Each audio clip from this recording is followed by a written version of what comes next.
ఉపాధి కూలీలను 2 సార్లు photo capture విధానం రద్దు చేయాలి. మే 30న కుల్చారం ఎంపీడీఓ కార్యాలయం ధర్నా చేశారు. తెలంగాణ వ్యవసాయ కార్మిక సంఘం ఆధ్వర్యంలో గ్రామాల్లో పర్యటన. తెలంగాణ వ్యవసాయ కార్మిక సంఘం ఆధ్వర్యంలో కుల్చారం మండలంలోని పోతంశెట్టిపల్లి, వెంకటాపూర్, కొంగూరుతో పాటు వివిధ గ్రామాల్లో ఉపాధి హామీ పథకం పని ప్రదేశాలను సందర్శించి కూలీలతో సమావేశం నిర్వహించారు.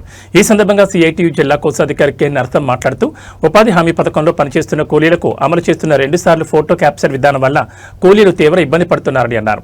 ఫోటో రాకపోవడం వల్ల కొద్దిమంది కూలీలు పౌడర్ డబ్బాలను వెంట తెచ్చుకోవాల్సిన దుస్థితి ఏర్పడిందని అన్నారు. గ్రామాల్లో పని ప్రదేశాల్లో టెంట్, వాటర్, మెడికల్ కిట్ సౌకర్యం లేదని అన్నారు. పనిచేసినప్పటికీ వేతనాలు పెండింగ్ లో ఉన్నాయని అన్నారు. ఎండలో పనిచేస్తున్న కూలీలకు చేతులకు బొబ్బలు వస్తున్నాయని అన్నారు. ప్రతి వారం కూలీలకు డబ్బులు రాకపోవడం వల్ల తీవ్ర ఇబ్బంది పడుతున్నారని అన్నారు. ఓఆర్ఎస్ ప్యాకెట్లు అందుబాటులో ఉంచాలని, చట్టంలో ఉన్న ఎందుకు అమలు చేయడం లేదని అన్నారు. ప్రభుత్వం అమలు చేస్తున్న కఠినమైన విధానాల వల్ల పనికి హాజరయ్యే కూలీల సంఖ్య రోజురోజుకు తగ్గిపోతుందని అన్నారు. పని ప్రదేశాలను అధికారులు సందర్శించడం లేదని అన్నారు. ఉపాధి హామీ పథకాన్ని అమలు చేయించడంలో కీలకంగా ఉన్న మెట్లకు ప్రభుత్వం గుర్తింపు కార్డులు ఇవ్వాలని డిమాండ్ చేశారు. ప్రతి ఒక్కరికి జాబ్ కార్డు జారీ చేసి పని కల్పించాలని డిమాండ్ చేశారు. గడ్డపార, గంపలు, పారలు ఉచితంగా పంపిణీ చేయాలని డిమాండ్ చేశారు. దూర ప్రాంతం వెళ్లి పనిచేస్తే రవాణా ఛార్జీలు చెల్లించాలని చట్టంలో ఉందని అన్నారు. పాత పద్ధతిలోని నరేగాను కొనసాగించాలని డిమాండ్ చేశారు.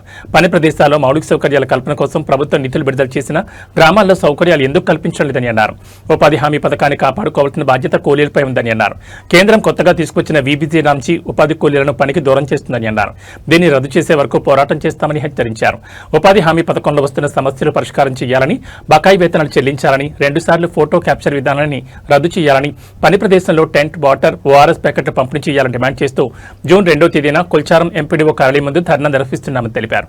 ఈ కార్యక్రమంలో దాసు, వివిధ గ్రామాల ఉపాధి హామీ కూలీలు తదితరులు పాల్గొన్నారు.